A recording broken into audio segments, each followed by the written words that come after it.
ये प्रश्नवाचक चिन्ह पूर्ण रूप से हटाने के लिए अवश्य सुनिए जगत गुरु तत्वदर्शी संत रामपाल जी महाराज के अमृत वचन, सर्व पवित्र धर्मों के पवित्र शास्त्रों के आधार पर। तो शारदा ने अपना सारा दुखड़ा रोया कि मैं बहुत दुखी हूं, बहुत बुरा हाल है मेरा, मैं तो अंतिम सांस गिन रही हूं। तब उस ब्राह्मण ने कहा कि आप हमारे गुरुजी से दीक्षा ले लो, आप स्वस्थ हो जाओगे। और मेरी हालत का आपको पता ही है, क्या स्थिति थी मेरी। हाँ, आपकी तो बहुत बुरा हाल था, सारा परिवार दुखी था। और आप कैसे स्वस्थ हुए कि हम उस परमात्मा आए हैं पृथ्वी पर, शारदा तेरा यकीन होइयो चाहे ना होइयो। और हमारी जो दुर्दशा थी देखने जोगी थी, रिश्तेदार भी नफरत करने लग गए थे। और उनकी कृपा से आज सारे बच्चे स्वस्थ हैं और हम स्वस्थ हैं। 4 वर्ष हो गए मैंने उनसे उपदेश लिए।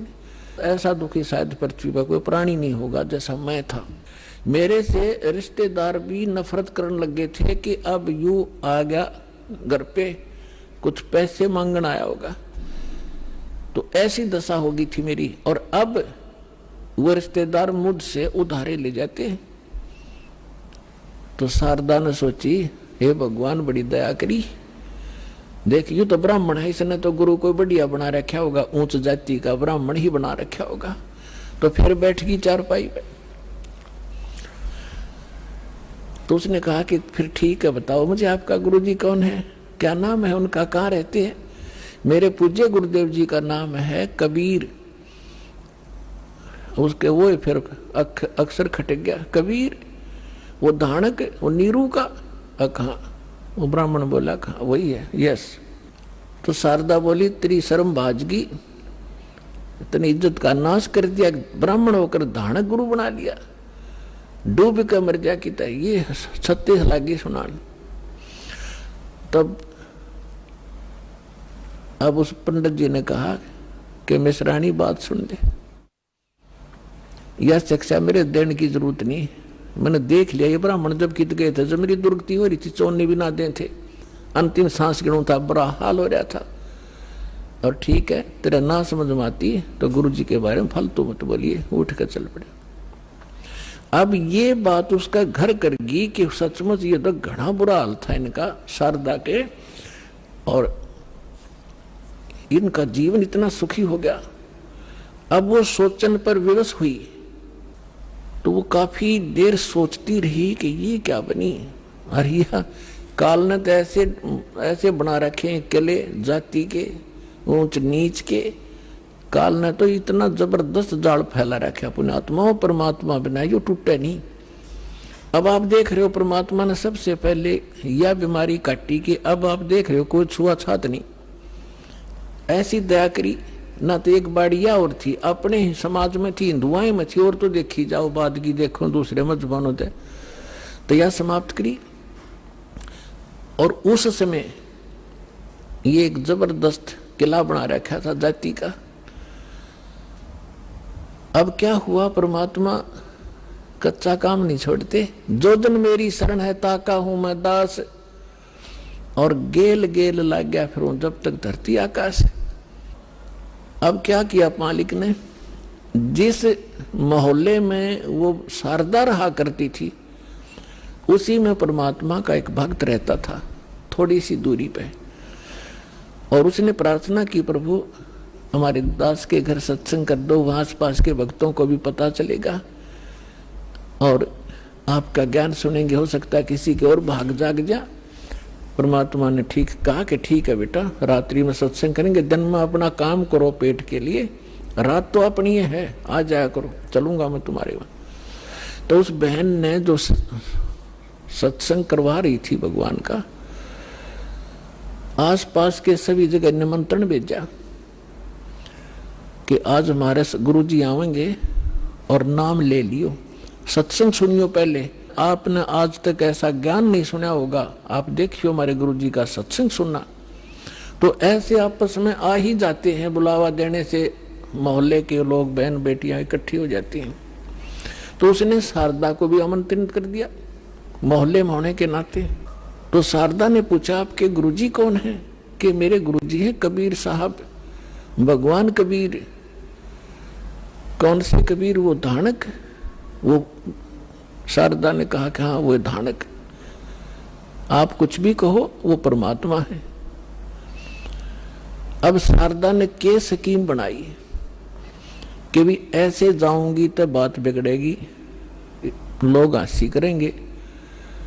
एक ब्राह्मणी होकर दानक से दीक्षा लेने चल पड़ी और उधर से दुख का पहाड़ टूट रहा। तो उसने अपने ही मन में एक ऐसा विचार किया कि मैं जाऊंगी जरूर, सुना है कि आशीर्वाद लेने मात्र से सुख भी हो जाता है। यदि मैं सुखी होगी, मेरा यू दुख दूर हो गया उनके आशीर्वाद से, मैं वहीं चरण पकड़ लूंगी, फिर कत्ती नहीं लोक लाज करूं। अब परमात्मा कहते करा करावे साइया, मन में लहर उठा, दादू सदर जीव के वो आप बगल हो जा। तो पहले रात्रि का समय था, पहले एक जोत जलाया करते देसी घी की, वही तो हवन का काम कराया करती और वही रोशनी का वहां चांदना उसी से बनाया करते थे। एक जोत जला रखी देसी घी की, उससे आंगन में थोड़ा सा टमटमाती सी रोशनी थी। अब सभी बहन भाई आ रहे थे, एक साइड बहन बैठ रही थी, एक साइड भक्त बैठ रहे थे, बीच में रास्ता था, सामने भगवान बैठे थे आसन पर। अब शारदा आई, मुंह पर घूंघट काट के। उसने ये सोचा था कि ऐसा घूंघट काट के औरतों में जाकर बैठ जाऊंगी, प्रणाम कर जैसे वो क्रिया करेंगे और मुझे कोई पहचानेगा नहीं। अब जो ही सभी बहन आ रही थी, भगवान के चरण ले रही थी और बैठती जा रही थी। अब वो आगी शारदा भी मुंह ढके आवत थी, परमात्मा के चरण छुए, मालिक ने सिर पर हाथ रखा और कहा सर्वानंद की माँ ब्राह्मणी पंडितानी, आज दानक के पास कैसे आना हो गया तेरा? और परमात्मा ने हाथ रख के उठाया भी नहीं था, उसका सारा रोग जो कष्ट था, जो संकट था, वो कति स्वस्थ होगी जैसे दुख कदे था ही नहीं।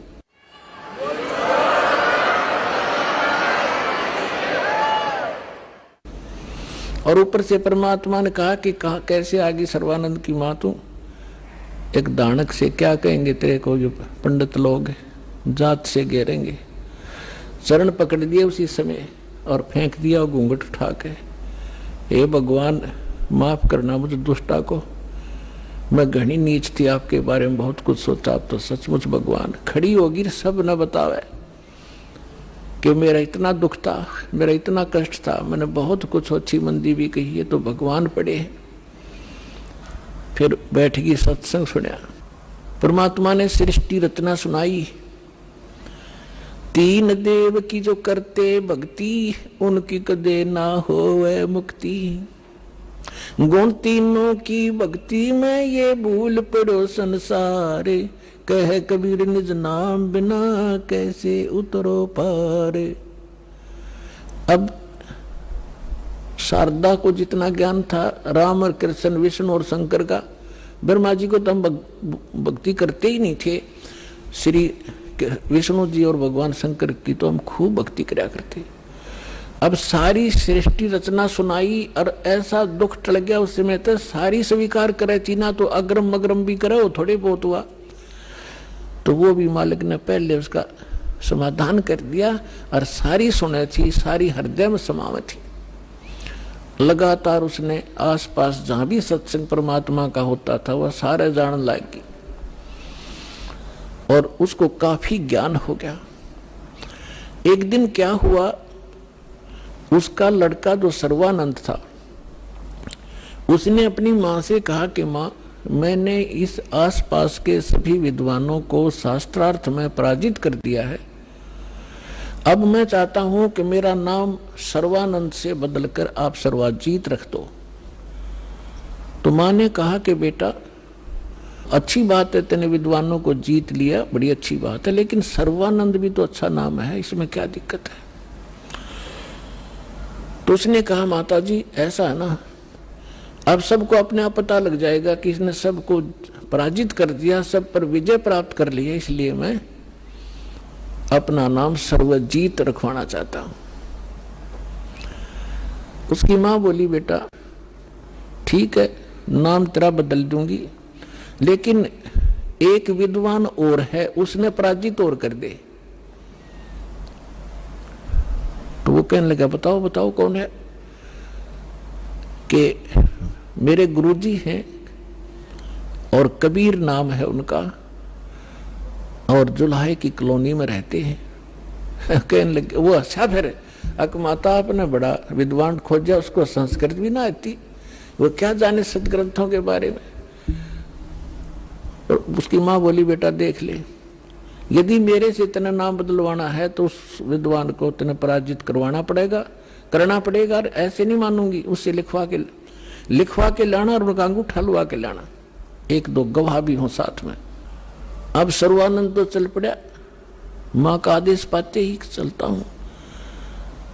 अब जून का महीना, उत्तर प्रदेश, खड़ी धूप पड़े, उधर से परमात्मा कबीर जी की एक मुंह बोली बेटी थी कमाली, वो एक मृतक जीवित की थी किसी शर्त पे, किसी कारण से, किसी सर्कमस्टांस के से।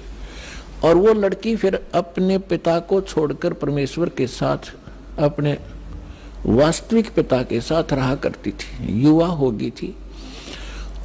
तो वो लड़की दोपहर के समय कुएं पर जल लेने गई हुई थी बटका भरण खातिर। उधर से सर्वानंद जी आ गया, एक बैल के ऊपर सारे सदग्रंथ रखा करता, गीता, 18 पुराण, 4 वेद, श्रीमद् भगवद गीता और 6 शास्त्र। बैल के ऊपर जैसे गधे पर बोरा डाल लिया करें, ऐसे बोरा डाल के उनमें रखा करता था, सुंदर कपड़े लपेट के। उस बैल को लिए हुए आ रहा था।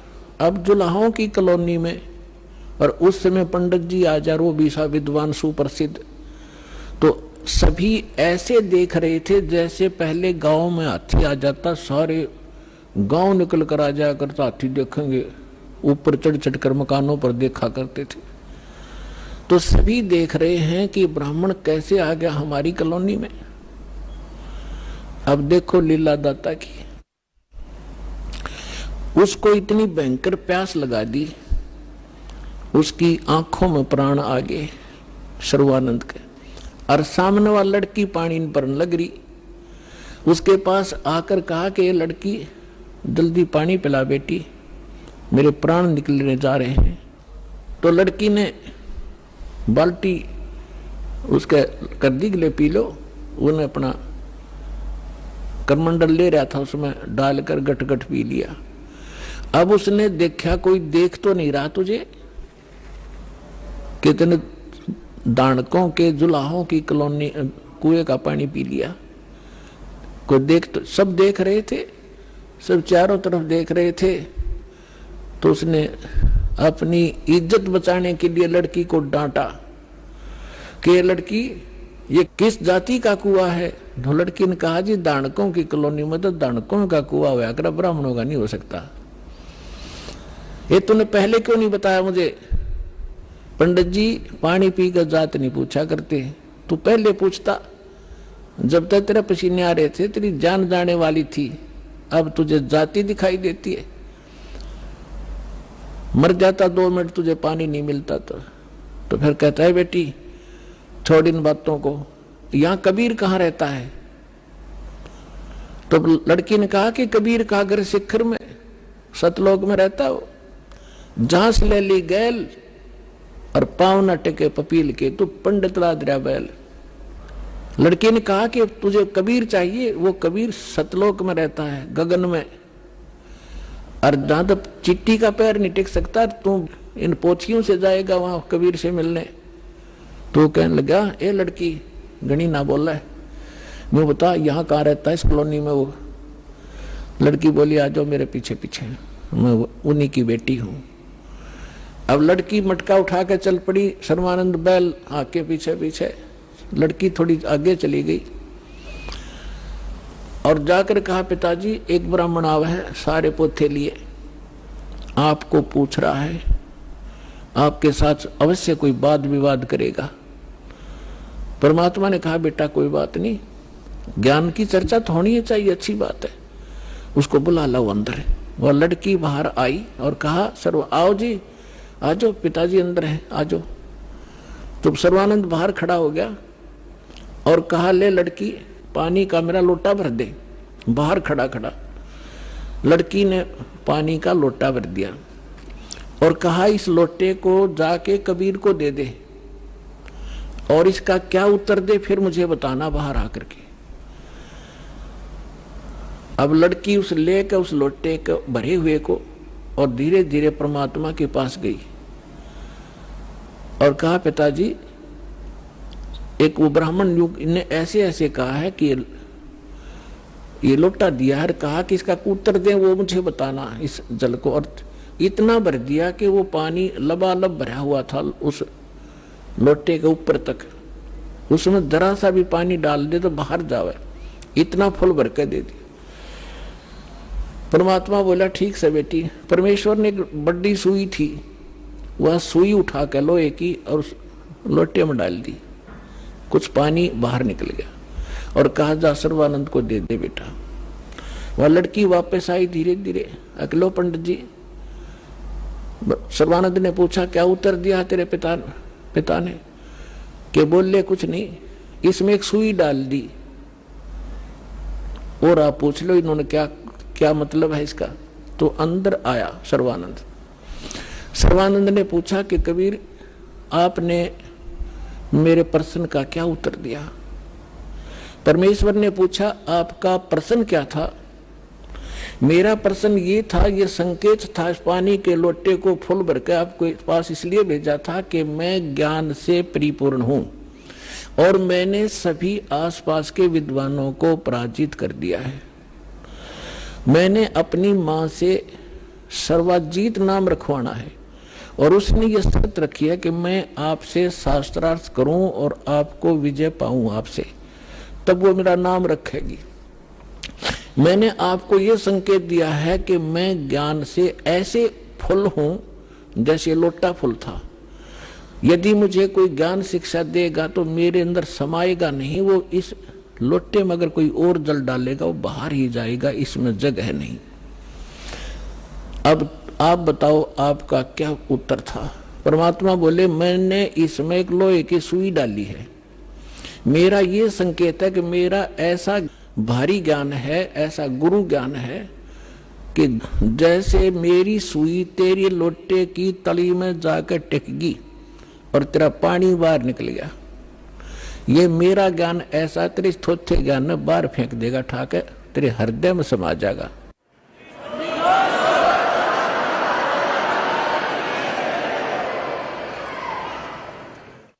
और ज्ञान सब ज्ञानड़ी, कबीर ज्ञान सो ज्ञान, जैसे गोला तोब का वही करता चले मैदान।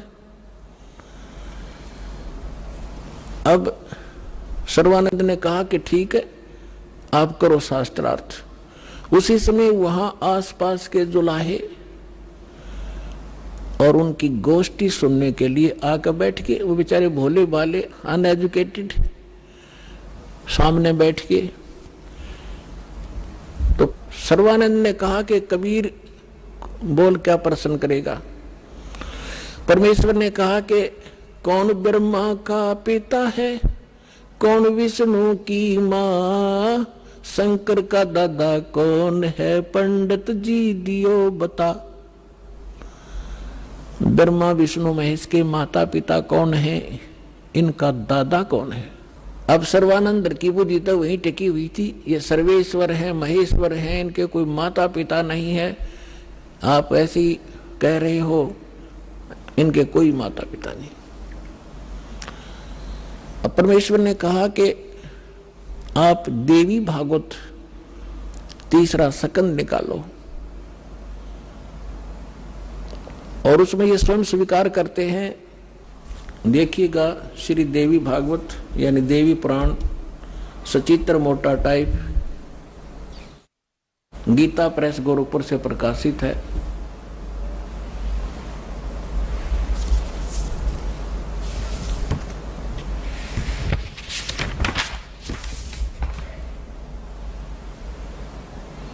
संपादक हनुमान प्रसाद पोदार, चिमनलाल गोस्वामी।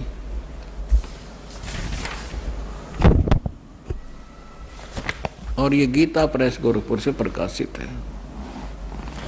इसके 123 पृष्ठ पर देखिएगा।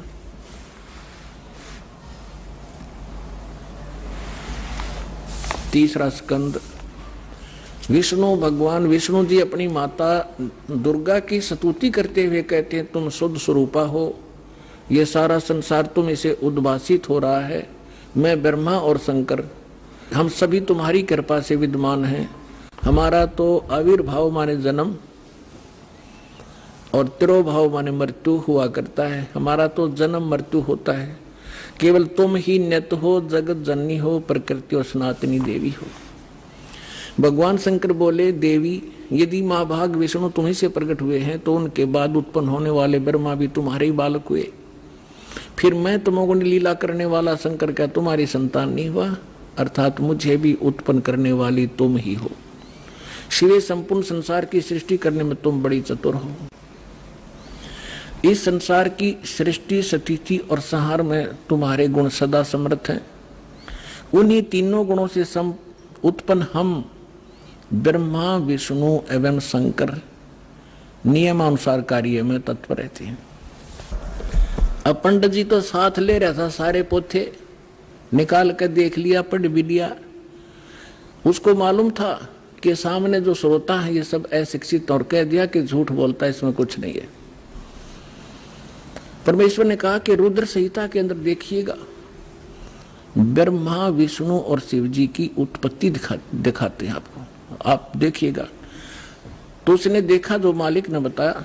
अब आप देखिए पुण्यात्माओं, तो अभी तक ये सारा वर्बली बकवाद चल रही थी। अब दास ने जब इस मिशन को स्टार्ट किया तो आम भक्त हमारे भक्तों से कहता था, वो कैसा टीचर है, पुस्तक पढ़ पढ़ के सुनाता है, अपना अनुभव बताना चाहिए। अरे वेदों से, गीता इन सदग्रंथों से अलग जो अनुभव अपना बताता है वो शास्त्र विरुद्ध है, वो बिल्कुल यूजलेस है। ये हमारा सिलेबस है। हम सिलेबस तो बाद में देखा दास को, न तो उस मूल ज्ञान से जो परमात्मा का ज्ञान था उसके आधार से भक्ति शुरू की थी। इन सदग्रंथों को बाद में देखा है, ये यूं का यूं मिला। तो आपको दृढ़ करने के लिए और आपको सच्चाई से परिचित कराने के लिए ये सदग्रंथ दिखा रहा हूं। मुझे नहीं जरूरत थी इनकी। जैसे एक अंधा था, अंधेरे में लालटेन लिए जा रहा था, आगे से बच्चे आ रहे थे उछल कूद करते हुए। उसने कहा, बच्चों देखना देखना बच्चों, मैं अंधा हूं, बेटा ध्यान से चलना, मैं अंधा हूं, देखना, मुझसे ना टकराना। अब बच्चों ने आकर देखा कि आदमी अंधा बतावे और लालटेन हाथ में ले रहा, टॉर्च या लालटेन लैंप। उन्होंने चारों तरफ से घेर के कहा, बाबा सचमुच आप अंधे हो? कहा, बेटा अंधा हूं मैं। फिर लालटेन किस लिए ले रखी है? कि तुम आंखों वालों के लिए, कहीं मेरे से टकरा कर वो डेग दे ना तोड़ दो। आपके लिए है, ताकि इस रोशनी में तुम्हें पता लग जाए कोई बूढ़ा व्यक्ति आ रहा है, साइड से निकल जाओ, मुझसे टकराओ नहीं, मैं अपने इसलिए आपके लिए हुए हूं। तो दास तो इस ज्ञान को पहले सुना रहा था। सन 1994 से लेकर सन 2000 तक वर्बली जो मालिक ने ज्ञान दिया था यही सुना रहा था। ये ब्रह्मा विष्णु महेश नासवान है, इनकी जन्म मृत्यु होती है। ये इष्ट रूप में पूज्य नहीं है, लेकिन अनादरणीय नहीं है। लेकिन दास के सामने ये समस्या थी कि इस बात को, दास की वर्बली इस कहानी को कोई नहीं सुनेगा हिंदू, और विरोध खूब होगा। तो अर्ज करी थी दाता ने कि आपका ज्ञान सत्य है दाता, कभी गलत नहीं हो सकता। यदि इन सदग्रंथों में मिल जावे, वेद, गीता और पुराणों में, तो आपके बच्चे आपको पहचानने में देर नहीं लाओगे। ऐसी प्रेरणा की परमात्मा ने 2001 में गीता उठा के देखी, जो का तू ज्ञान पाया। क्योंकि परमात्मा ने कहा था अपनी वाणी में कि वेद मेरा भेद है, मैं ना मिलूं वेदन के माही, पर जौन वेद से मैं मिलूं वो वेद जानते नहीं। तो इसके आधार से जब सब सदग्रंथ देखे तो जो का तो ज्ञान मिला। ओए होए, तीन देव की जो करते भक्ति, उनकी कदे ना होवे मुक्ति। और परमात्मा कहा करते, धर्मदास ये जग बौराना, कोई न जाने पद निर्वाणा। यही कारण मैं कथा पसारा, जग से कोई ये एक राम नियारा। अब मैं तुमसे कहूं चिताई, तेरे देवन की उत्पत्ति भाई। माँ अष्टंगी पिता निरंजन, ये जमदारुण वंशन अंजन। 3 पुत्र अष्टंगी जाए, ब्रह्मा विष्णु शिव नाम धराए। 600 वर्ष पहले भगवान उस सूक्ष्म वेद में ये अमृत ज्ञान बता गए थे, लेकिन उस समय इतना विरोध किया था इन नकली संतों मंडलेश्वरों ने, परमात्मा के साथ कहर तोले थे। वो सारी लीला धीरे धीरे सुनाएंगे आपको। आज वही ज्ञान हमारे पुराण बता रहे हैं कि ब्रह्मा विष्णु महेश के माता पिता हैं, दुर्गा इनकी माता है, ये ज्योत स्वरूपी निरंजन, ये काल इनका पिता है। और ये भगवान 600 वर्ष पहले बताया करते, क्योंकि वो तो दादा है इनके। दादा तो बाप की भी डेट ऑफ बर्थ बता और पोत्या की भी बता दे, तो पहले बता कर जा रहे थे। अरे नकलियान हमारे तक सारा अज्ञान भर रखा था। अब देखिएगा शिव पुराण, ये संक्षिप्त शिव पुराण सचित्र मोटा टाइप केवल हिंदी, गीता प्रेस गोरखपुर से प्रकाशित है। इसके संपादक कौन है?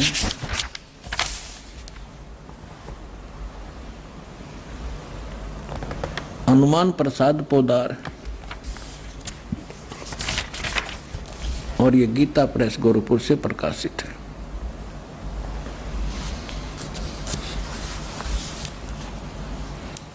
ये देखिएगा, ये है रुद्र संहिता, और यहाँ अध्याय नंबर 5 हम यहाँ पर पढ़ेंगे थोड़ा सा। अपने पुत्र नारद की यह बात सुनकर लोक पितामह ब्रह्मा वहाँ इस प्रकार बोले। हमने 98 से प्रारंभ किया है, 98 से 98 से। अब हम 99 पर पढ़ लेंगे, 99 पर। ब्रह्मा जी ने, नारद जी ने ब्रह्मा जी से पूछा था। ब्रह्मा जी कहने लगे, ब्रह्मा जी ने कहा, ब्रह्मन देव शिरोमणि, तुम सदा समस्त जगत के उपकार में लगे रहते हो। तुमने लोगों के हित की कामना से बहुत उत्तम बात पूछी है। जिसमें समस्त चराचर जगत नष्ट हो गया था, सर्वत्र केवल अंधकार ही अंधकार था, न सूर्य दिखाई देता था न चंद्रमा, अन्य ग्रहों का भी और नक्षत्रों का भी पता नहीं था। उस समय तत् सत ब्रह्म, इस श्रुति में जो सत सुना जाता है एकमात्र वही शेष था। अब हम 100 पृष्ठ पर आगे अपने काम की बात पढ़ेंगे। शिव महापुराण रुद्र संहिता हम पढ़ रहे हैं। जिस परब्रह्म के विषय में ज्ञान और अज्ञान से पूर्ण, यानी कुछ साची कुछ झूठी उक्तियों द्वारा इस प्रकार विकल्प किए जाते हैं, उसने कुछ काल के बाद सृष्टि का समय आने पर द्वितीय की इच्छा प्रकट की। उसके भीतर एक से अनेक होने का संकल्प उदित हुआ। तब उस निराकार परमात्मा ने अपनी लीला शक्ति से अपने लिए मूर्ति यानी आकार की कल्पना की। वो क्या बना? मूर्ति रहित परम ब्रह्म। जो मूर्ति रहित परम ब्रह्म है उसकी मूर्ति ये भगवान सदाशिव हैं। अर्वाचीन और प्राचीन विद्वान इन्हीं को ईश्वर कहते हैं। अपने आत्माओं, ये कौन है? सदाशिव ये काल है, और ये इसने प्रतिज्ञा कर रखी है कि मैं कभी किसी के सामने अपने काल रूप में, ओरिजिनल रूप में नहीं आऊंगा। जो श्री कृष्ण के अंदर से निकलकर इसने अर्जुन को दिखाया था भयंकर रूप, वो है इसका असली रूप। तो ये क्या करता है? अपने पुत्र, किसी को ब्रह्मा के रूप में दर्शन देता है, किसी को शिव के रूप में, किसी को विष्णु के रूप में। तो यहाँ ये काल के विषय में ब्रह्मा जानकार नहीं है। ये कौन है? कहते हो निराकार था, फिर साकार बन गया सदाशिव। अब देखो सदाशिव कौन है? भगवान सदाशिव है वो मूर्ति। अर्वाचीन और प्राचीन विद्वान उन्हीं को ईश्वर कहते हैं। उस समय एकाकी रहकर स्वेच्छानुसार विहार करने वाले उस सदाशिव ने अपने विग्रह माने शरीर से स्वयं ही एक स्वरूप भूता शक्ति यानी दुर्गा की सृष्टि की, एक स्त्री की सृष्टि की, जो उनके अपने श्रीअंग से कभी अलग होने वाली नहीं थी।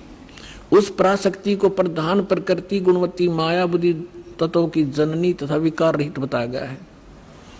वह शक्ति अंबिका कही गई है।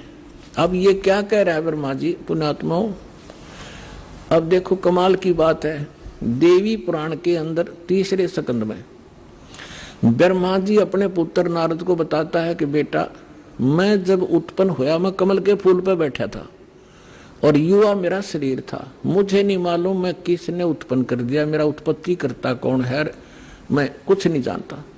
अब यू बताओ है उस अपने बाप की उत्पत्ति वो क्यों कर बना। तो ये आप पे कह रहा है कुछ सच्ची कुछ झूठी। तो ये इसने परमात्मा जब प्रथम बार आए थे वो इस ब्रह्मा से मिले, विष्णु जी से मिले, शिव जी से मिले थे। उनको सृष्टि रचना सारी कथा सुनाई थी। इन्होंने एक बार तो स्वीकार किया था, फिर काल प्रेरणा से माल्य के ज्ञान को रिजेक्ट कर दिया था। अब वो सुना हुआ ज्ञान यहाँ कुछ अटकलबाजी कर रहा है। ये परमात्मा ने तो ये बता रखा है कि इस काल ने दुर्गा को खा लिया था, बुरी नीयत वो उसके पेट में चली गई थी, फिर वो परमेश्वर ने आकर निकाली थी, तब ये दोनों पति पत्नी रूप में रहने लगे थे। अब ब्रह्मा जी इसको दूसरे ढंग से कह रहा है कि उस सदा शिव ने इसने सिर पैर का पता नहीं कि उसने अपने शरीर से एक स्त्री उत्पन्न की जो कभी उसके अंग से अलग होने वाली नहीं थी। अब ये देखिए, उसमें एकाकी रहकर स्वेच्छा अनुसार विहार करने वाले सदाशिव ने अपने विग्रह से स्वयं ही एक स्वरूप भूता शक्ति की सृष्टि की जो उनके अपने श्रेयंग से कभी अलग होने वाली नहीं थी। वो कौन है? उस पराशक्ति को प्रधान भी कहते हैं। ये प्रधान शब्द राखियो याद, प्रकृति भी याद रखना। ये प्रधान और प्रकृति शब्द आपके श्रीमद् भगवत गीता के अंदर दास सिद्ध करेगा कि दुर्गा और काल के संयोग से ब्रह्मा विष्णु महेश की उत्पत्ति हुई। वहां ये प्रधान और प्रकृति शब्द है। तो ये समझना कौन है ये प्रधान। ये कह रहे हैं उसी को प्रधान प्रकृति गुणवती माया बुद्धि दोनों तत्वों की जननी तथा विकार रहित बताएगा। वह शक्ति अंबिका कही गई है। उसी को प्रकृति सर्वेश्वरी और त्रिदेव जननी, ओह, ब्रह्मा विष्णु महेश की माता, उनको उत्पन्न करने वाली नित्य और मूल कारण भी कहते हैं। सदाशिव द्वारा प्रकट की गई यानी उसके शरीर से निकली हुई उस शक्ति के 8 भुजाएं हैं, अष्टंगी। 3 पुत्र अष्टंगी जाए, ब्रह्मा विष्णु शिव नाम धराए। 600 वर्ष पहले मालिक बता गए थे। आज हमारे ये पवित्र सदग्रंथ उसको सेकंड कर रहे हैं, समर्थन कर रहे हैं भगवान की वाणी का। और जिनको संस्कृत भी नहीं आवती है ब्राह्मण कहा करते, और गुरु जी हमारे क्या जाने दानक जुला, वो समर्थ थे, सब वो प्रत्येक चींटी तक की भाषा जानते, सब पशु पक्षियों की भाषा जानते हैं। और इन्होंने उसको रिजेक्ट करके डाल रखा था लाल को। अब संभालो पुण्यात्माओं, आपका कल्याण हो जाएगा।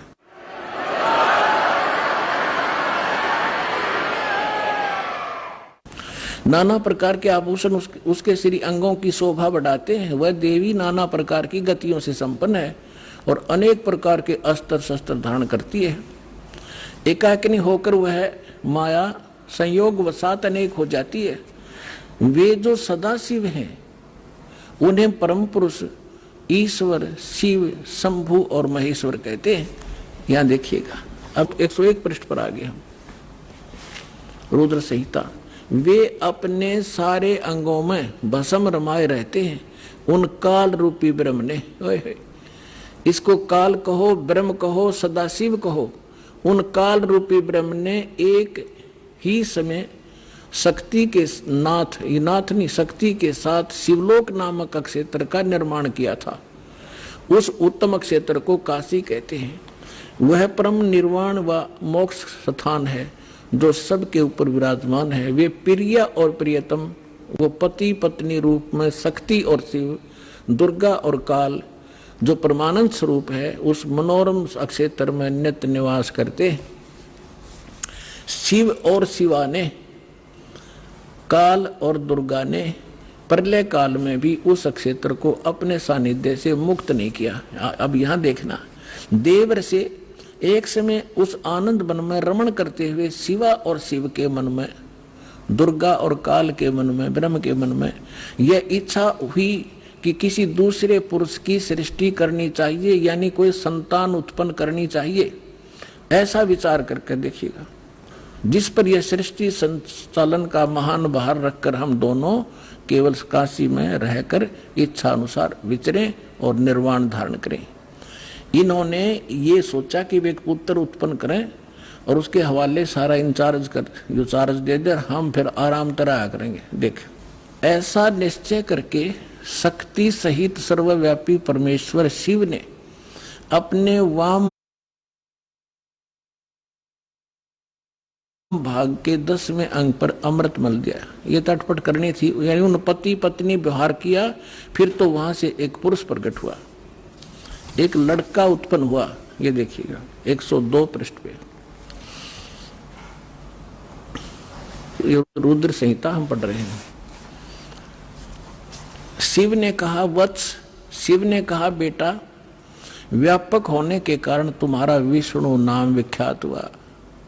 अब काल और दुर्गा का बेटा यानी विष्णु की उत्पत्ति होगी, दोनों से सिद्ध हुआ। अब यहां देखो, ये 6वां अध्याय समाप्त हुआ। अब यहां देखिएगा 7वां शुरू हुआ। ब्रह्मा जी कहते हैं देव से,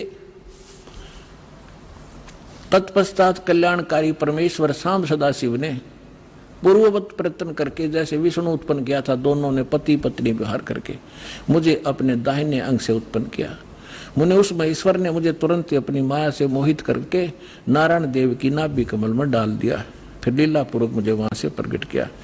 इस प्रकार इस कमल के से उत्पन्न के पुत्र के रूप में मुझे हिरण्यगर्भ का जन्म हुआ। अब ये शिव पुराण का अनुवाद करता विचलित हो गया कि यहां तक, क्योंकि शिव का पुजारी होगा यू, इसने यहां तो कर दिया कि विष्णु और ब्रह्मा की उत्पत्ति तो बता दी क्लियर कि सदाशिव काल रूपी ब्रह्म और दुर्गा, इनसे दोनों की उत्पत्ति होगी। अब यहां विचलित हो गए हो, ले कहते हैं चोर चुरावे तुमड़ी और गड्ढे पानी में, वो गड्ढे व उपरावन सच्चाई छनी नहीं। अब इन तीनों के पिता हैं ये और सिद्ध करते हैं। इसके 24 पृष्ठ पे आपको दिखाते हैं। ये विद्वेश्वर संहिता है। एक समय क्या होता है, एक समय ब्रह्मा और विष्णु जी का इस बात पर झगड़ा हो गया, युद्ध हो गया।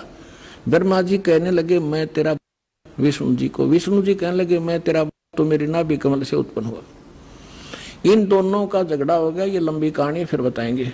तो इनके पिता ने सोचा ये लड़के मरेंगे, उसने इनके बीच में एक लिंग खड़ा कर दिया, एक तेजो में पिलर, नीचे से बहुत लंबा चौड़ा। ये दोनों युद्ध करना बंद करके उसके और छोर खोजने लगे। तब ये पहुंच गया अपने पुत्र शिव का रूप धारण करके, और फिर इनसे कहने लगा कि तुम ज्ञान देने लगा, समझाने लगा। तो इन्होंने फिर जो प्रश्न उत्तर किए वो सुनाते हैं, देखिएगा, इससे पता चलेगा ये कौन है। ये है विद्वेश्वर संहिता, संक्षिप्त शिव पुराण, और पृष्ठ नंबर 24 पे ये है ब्रह्मा जी और ये है विष्णु जी, ये बीच में इनका एक स्तंभ है। अब हम यहां आ जाते हैं 25 पृष्ठ पे। ब्रह्मा और विष्णु ने पूछा प्रभो, ब्रह्मा विष्णु फिर उसे वार्ता करने लगे काल से, सृष्टि आदि 5 कर्तों के लक्षण क्या है ये हम दोनों को बताइए। भगवान शिव बोले, ये काल बोला, काल रूपी ब्रह्म बोला, मेरे कर्तव्यों को समझना अत्यंत गहन है, तथापि मैं कृपा पूर्वक तुम्हें उनके विषय में बता रहा हूं। आगे देखो, हम अपने मतलब की पढ़ लेंगे। ये 26 नंबर पे आ गया। अब ये क्या कह रहा है काल अपने इन ब्रह्मा और विष्णु दोनों को, पुत्रों तुम दोनों ने तपस्या करके प्रसन्न हुए मुझ परमेश्वर से सृष्टि और सतिथि नामक 2 कृत प्राप्त किए। ये दोनों तुम्हें बहुत प्रिय हैं। इसी प्रकार मेरी विभूति स्वरूप रुद्र और महेश्वर ने, ये ने है गलत से मेरे विस्मरण, ने 2 अन्य उत्तम कृत संहार और त्रोभाव मुझसे प्राप्त किए हैं। अब क्या हो गया, 2 तो ब्रह्मा विष्णु और ये महेश्वर और रुद्र, इन चारों का बाप है ये बोलने वाला, जो बस इतना सिद्ध करना चाहो था दासात को। अब परमात्मा ने बताया कि 3 पुत्र अष्टंगी जाए, ब्रह्मा विष्णु शिव नाम धराए, और 3 देव की जो करते भक्ति, उनकी को देना हो वह मुक्ति। गुण तीनों की भक्ति में ये भूल पड़ो संसार, कहे कबीर निज नाम बिना कैसे उतरो पार। अब सर्वानंद कहने लगे कि झूठ बोलता है, ऐसा कुछ नहीं लिखा है, क्योंकि ये नकली विद्वान इसी बात का लाभ उठा के हमारा नाश करने में सफल हुए कि वो संस्कृत भाषा जानते थे और पूरा समाज अशिक्षित था। इनका यूं दाव लग रहा था। अब उसने क्या किया कि जो मतलब की बात थी वह छोड़ दी, और उसने जो कंठस्थ याद कर रखे थे श्लोक गीता के, वेदों के, वो संस्कृत बोलने लग गया। काफी देर तक रुका नहीं, डाटा को आध पौन घंटे तक संस्कृत बोलता रहा। और वो सामने वाले जितने जुलाहे बैठे थे बेचारे भोले वाले माई बहन बेटी भगत, वो ये भी नहीं समझ पा रहे।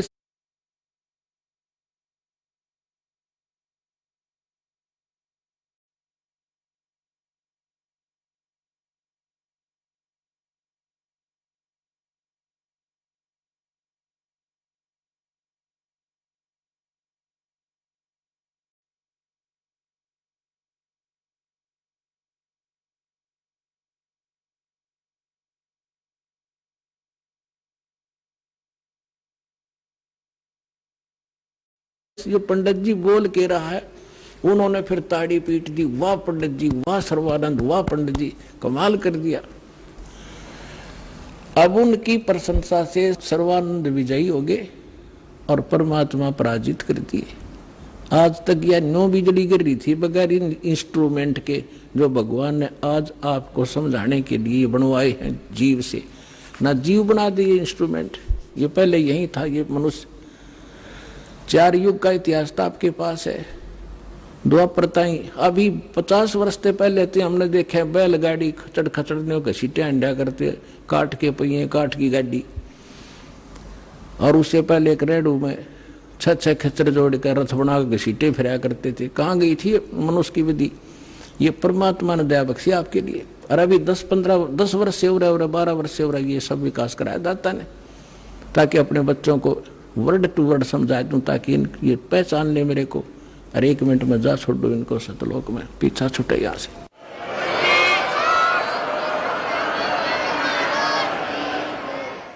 अब सर्वानंद फूल गया। भगवान की बात, उनको तो सिर्फ हार जीत चाहिए थी, भक्ति ना भगवान। तो परमात्मा बोले भाई ठीक है सर्वानंद, आप जीत गए, मैं हार गया, अब ठीक है जा तू अपने घर ने। कहने लगा से नहीं जाऊंगा, मेरी माँ ने कहा है कि लिख कर दे तू। परमात्मा बोले मैं तो अशिक्षित हूं, तू लिख ले, आप लिख लो, मैं अंगूठा ला दूंगा। हाँ ठीक है। उसने लिख लिया। शास्त्रार्थ में सर्वानंद विजयी हुए और कबीर जी पराजित हुए।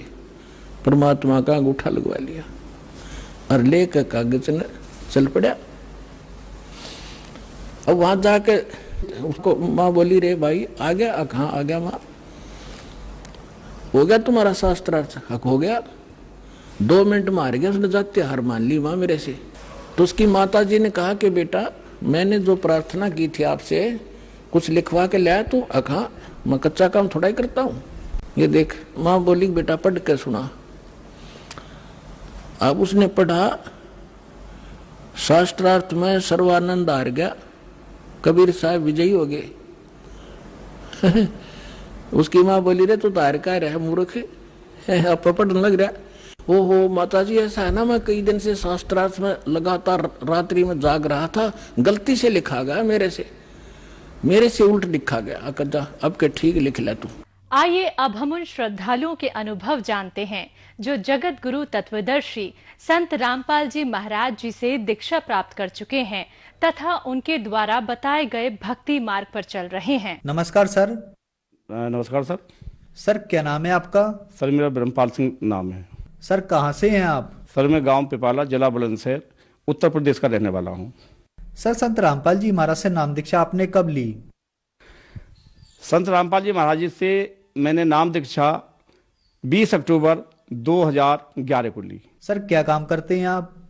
सर मैं इससे पहले आर्मी में सर्विस करता था और 28 साल सर्विस करने के बाद में ऑलरेडी कैप्टन के रैंक से जो है मैंने रिटायरमेंट ली है। सर संत रामपाल जी महाराज से नाम दीक्षा लेने से पहले क्या आप कोई भक्ति साधना भी करते थे? संत रामपाल जी महाराज जी के नाम दीक्षा लेने से पहले सर मैं जो जगत में आम सभी जो मेरा परिवार भक्ति करता है, जैसे कि ब्रह्मा विष्णु महेश, दुर्गे माता, गणेश जी आदि जो ये पूजा थी, इनकी हम पूजा किया करते थे। जहाँ भी हमें मालूम पड़ता था कि ये मंदिर अच्छा है, उस मंदिर में जाया करते थे। या हफ्ते में कम से कम 3-4 दिन ऐसे आते थे जो कि हम व्रत भी रखते थे, गंगा स्नान के लिए भी जाते थे। जैसा जैसा जो है हमें समय मिलता था, जैसे कि हम आर्मी में थे तो हम ऑल इंडिया जो है इधर उधर जाने को मौका मिलता था, सभी धार्मिक स्थानों को देखने की इच्छा भी होती थी। और वहाँ जा कर के हम अपने मन से वहाँ कुछ कामना भी जो है मांगा करते थे, या वहाँ कुछ वादा करके आते थे कि अगर ऐसा मुझे लाभ हो जाएगा तो मैं आपके द्वारा दर्शन करूँगा। इस प्रकार जो है हम जो है भक्ति करते थे। सर फिर आप संत रामपाल जी महाराज की शरण में कैसे आए? 2004 के अंदर मैं राधा स्वामी से जुड़ा था और 11 के लास्ट तक वहाँ जुड़ा रहा। वहाँ पर जो है सत्संग भी अटेंड करते थे और उनकी किताबें भी पढ़ते थे। जब किताबों में हमने देखा कि राधा स्वामी के मुख्य जो संत हैं शिवदयाल जी, और उनके बारे में हमने पढ़ा कि इनके तो कोई गुरु ही नहीं थे, तो हमने आपस में विचार विमर्श किया अपने भक्तों में कि भी जब हमारे गुरु जी के गुरु नहीं है तो ये हमारा कल्याण कैसे करेंगे। इस प्रकार वहाँ से भी जो हमारा मन हटता गया। सर आप पारंपरिक भक्ति साधना कर ही रहे थे और राधा स्वामी पंथ में भी आपने भक्ति साधना की, गुरु बनाए, तो फिर संत रामपाल जी महाराज की शरण में आने का क्या कारण बना? इससे पहले पहली भक्ति जो करता आ रहा था, उसके बाद में जब बड़ा लड़का खत्म हो गया तो उसके 8 साल के बाद में मेरा एक छोटा लड़का था जो कि पढ़ाई लिखाई पूरी करने के बाद में मर्चेंट नेवी में उसने अपना जॉब जो है अटेंड किया था। और वहाँ पर वो क्या नाम है, डेक कैडेट में शिप कैप्टन था। लेकिन वहाँ पर जैसे वो सर्विस करता था, वहाँ पर उसको पानी सूट नहीं हुआ और उसकी तबीयत वहाँ पर ख़राब हो गई। ख़राब होने के बाद में 1-2 बार के बाद में हमने उसको वहाँ से इस्तीफा दिलवा दिया कि अभी आप यहाँ सर्विस नहीं करोगे, क्योंकि हम तो पहले ही जो है दुखों के मारे हुए थे। मैंने उस लड़के को जो वापस बुला लिया। वापस बुलाने के बाद में धीरे धीरे जो है उसका ट्रीटमेंट कराया, लेकिन ट्रीटमेंट जो है कोई सफलता हमें नहीं मिली। आखिर एंड ये हुआ कि वहाँ के मेरठ के डॉक्टरों ने उस लड़के को जो है सर गंगाराम दिल्ली को फॉरवर्ड कर दिया। वहाँ पर मैं और मेरी पत्नी उसको दोनों लेके चले गए। वहाँ पर हम लगभग 6 महीने वहाँ पर जो है बच्चे का ट्रीटमेंट कराया। उसकी दोनों किडनी जो है ख़त्म हो गई थी और जिससे कि उसकी वहाँ पर जो है कोई हमें कामयाबी नहीं मिली।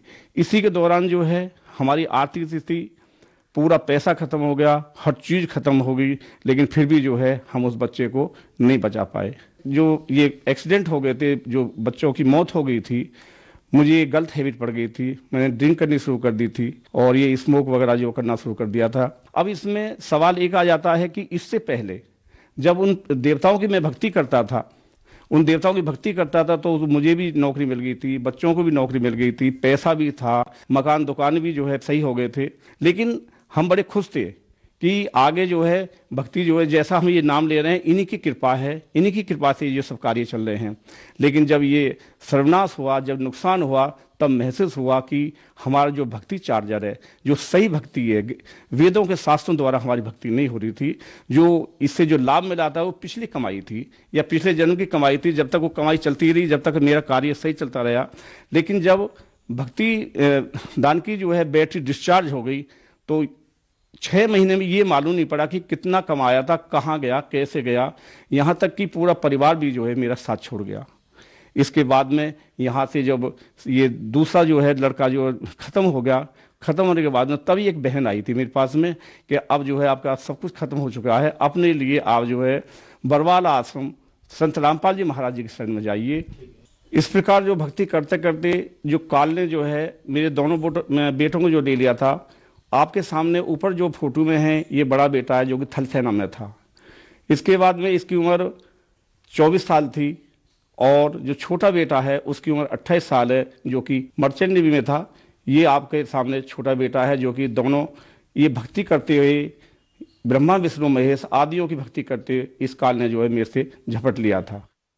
दोनों जवान बेटे थे और आप जो है इनको फोटो पे देख सकते हो।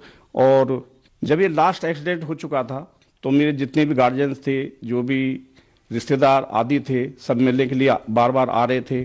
तो उनमें से जो है एक बहन जिसका नाम ज्ञानेश है, वे हमारे पास आई और उन्होंने जो संत रामपाल जी महाराज जी के बारे में जो है हमसे बताई कि भाई साहब अभी आप जो है संत रामपाल जी महाराज जी की शरण में चले जाओ, आपका कल्याण हो जाएगा, आपकी मोक्ष प्राप्ति हो जाएगी। तो उनकी ये लैंग्वेज सुन करके मुझे कुछ समझ में नहीं आया। मैंने उनसे जो है बड़े सही ढंग से बताया कि बहन जी आप ये बताइए, जब मेरे दोनों बच्चे खत्म हो गए तो अब मैं संत रामपाल जी महाराज जी के शरण में जाके क्या करूँगा? क्या संत रामपाल जी महाराज जी जो है मुझे क्या नाम है ये बच्चे वापस कर देंगे? ये मेरे उनसे क्वेश्चन आंसर हुए। लेकिन उन्होंने ये बोला कि भैया कोई बात नहीं, बच्चे तो वापस नहीं कर सकते, लेकिन मोक्ष प्राप्ति के लिए, आगे सुख शांति के लिए जो है आप परमात्मा के शरण में जाइए। वे पूर्ण ब्रह्म परमेश्वर हैं। संत रामपाल जी महाराज वे कुछ भी कर सकते हैं। जब आप वहाँ जाओगे, जब उनका ज्ञान पढ़ोगे, तब आपको मालूम पड़ेगी। इस प्रकार जो है हमने भक्तमती से उनसे एक क्या नाम उन बहन से जो है एक ज्ञान गंगा ली। ज्ञान गंगा लेने के बाद में उसको पढ़ाई की। सबसे पहले मेरी वाइफ ने जो है परमात्मा की शरण ग्रहण की। संत रामपाल जी महाराज जी ने उनको नाम दान की क्या नाम दया करी। 20 अक्टूबर 2011 को जो है मैं उनके साथ गया और मैं संत रामपाल जी महाराज जी के जो है शरण में जो है मालिक ने मेरे पर क्या नाम दया की। संत रामपाल जी महाराज ने मुझे अपनी शरण में लिया। सर, आपके बताए अनुसार आप पर दुखों का पहाड़ टूटा हुआ था, तो फिर संत रामपाल जी महाराज से नाम दीक्षा लेने के बाद क्या आपके दुख दूर हुए? क्या आपको लाभ भी प्राप्त हुए? आपने सही क्या नाम प्रश्न किया है। संत रामपाल जी महाराज जी के पास में नाम लेने के बाद में हम धीरे धीरे जो है मालिक के बताए तरीके से जो है भक्ति करते रहे। भक्ति करने के साथ साथ हमें इतना ज्ञान भी नहीं था। तो लेकिन उससे पहले जब हम समाज में थे, समाज में हमारे ऊपर तरह तरह के प्रश्न आने लगे। यहाँ तक कि जो हमारे रिलेटिव हैं या इधर उधर के यार दोस्त हैं, उन्होंने हमसे आना जाना या हमारे सामने से निकलना भी बंद कर दिया। सब ये कहते थे कि इनके 2 बच्चे खत्म हो गए हैं, इनके मकान के सामने से भी नहीं निकलना। ये सब समस्या सुनते सुनते जो है हमें बहुत परेशानी हुई। और परेशानी होने के बाद में क्या नाम है हमने कुछ सोच विचार किया कि भाई और कुछ जो 2-4 अच्छे आदमी थे, उन्होंने बोला कि भाई आप जो ट्रीटमेंट ले लो और परमात्मा क्या नाम है भगवान आपको दया कर देंगे। बगैर किसी प्रार्थना के हमने परमात्मा से प्रार्थना नहीं की, लेकिन हम चुपचाप जो है शर्म की वजह से ट्रीटमेंट लेते रहे, तरह जगह जगह हॉस्पिटलों में जाते रहे। लेकिन लास्ट हॉस्पिटल दिल्ली आरआर, जो कि बहुत बड़ा हॉस्पिटल है आदमी का, और वहाँ भी जो है हमने जो है ट्रीटमेंट लिया कि हमारे कोई मालिक जो है बच्चा जो है हमें प्रदान कर दे। उस टाइम मेरी एज जो है 55 साल थी और मेरी क्या नाम पत्नी की एज जो है 50 साल थी। लेकिन वहाँ पर भी जो है हमें जो है कामयाबी नहीं मिली। वहाँ भी उन्होंने जो यही जवाब दिया कि आप जो है इसमें सक्सेस नहीं होगे, और अगर आपको बच्चे की इच्छा है तो आप किसी आश्रम से जो है बच्चे को गोद ले लो। लेकिन हम बोले हम गोद नहीं लेंगे, अब हमारे भाग में बच्चा है ही नहीं। अगर हमारी किस्मत में हमारे बच्चे होते तो वही हमसे दूर ना होते।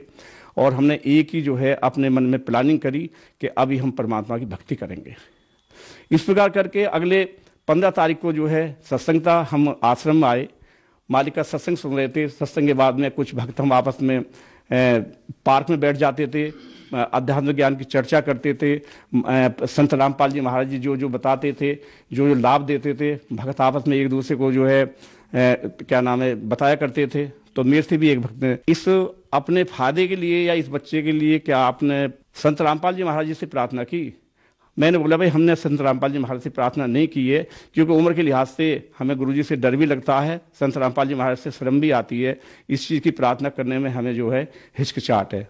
लेकिन उन्होंने बोला कि हमारे संत रामपाल जी महाराज जी बड़े दयालु हैं और सबकी प्रार्थना सुनते हैं, आप प्रार्थना करो। ये सब करने के बाद में अपनी पत्नी से मैंने बात की। उन्होंने जो है संत रामपाल जी महाराज से प्रार्थना की कि परमात्मा अगर आपकी इच्छा हो, मालिक आप कृपा कर दें तो मैं ट्रीटमेंट करा लूँ, इलाज करा लूँ। तो संत रामपाल जी महाराज ने उस टाइम ये बोला था हंस करके कि क्या आपने अभी तक ट्रीटमेंट कराया नहीं है?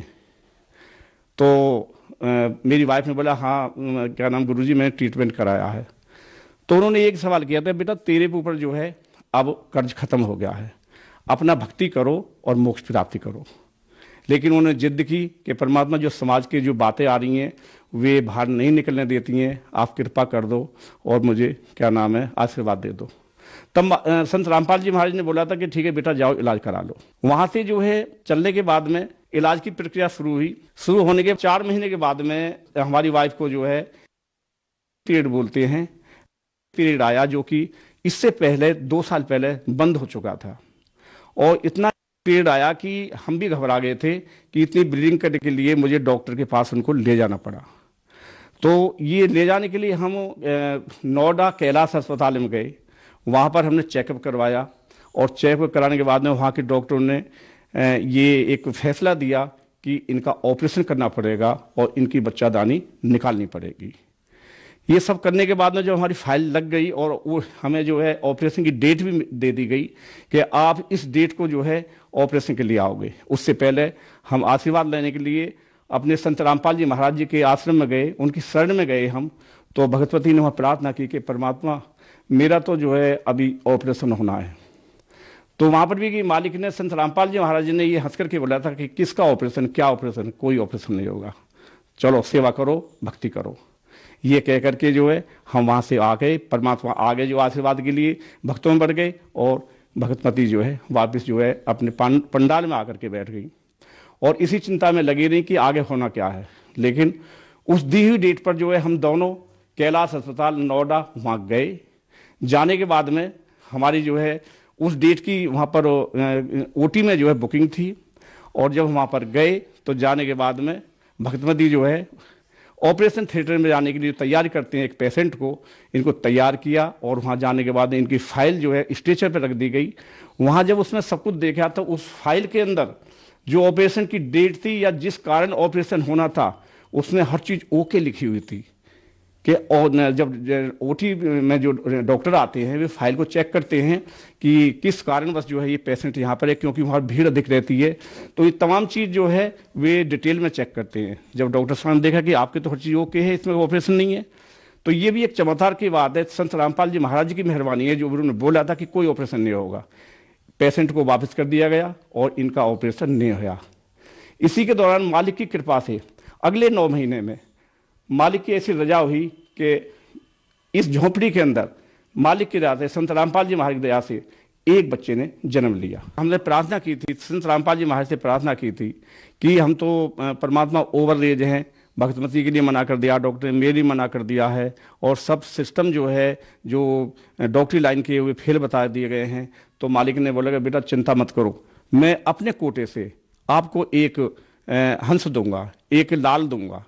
तो परमात्मा ने वो करके दिखाया और उस बच्चे ने इस घर में जन्म लिया। आज वो बच्चा जो है 7 साल का हो चुका है। आपके सामने अभी आप देख सकते हो जो संत रामपाल जी महाराज जी ने हमारे ऊपर कृपा की थी, वो बच्चा अपनी क्या नाम है मम्मी की गोदी में है, आप सब देख सकते हो।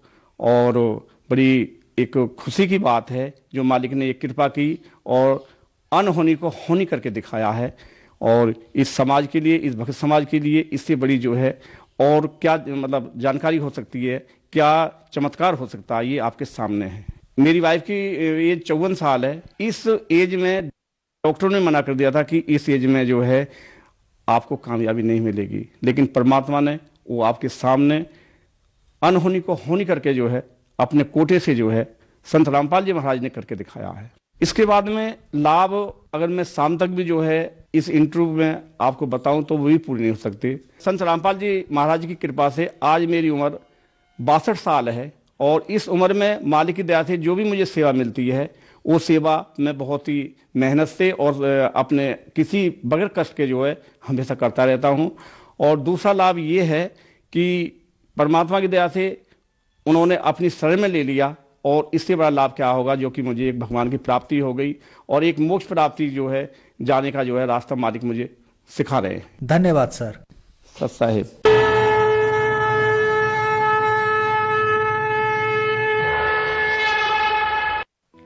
आप सुन रहे थे जगत गुरु तत्वदर्शी संत रामपाल जी महाराज के मंगल प्रवचन। अधिक जानकारी के लिए संपर्क करें 9729277503 9996904503। हमारी वेबसाइट है www.jagatgururampalji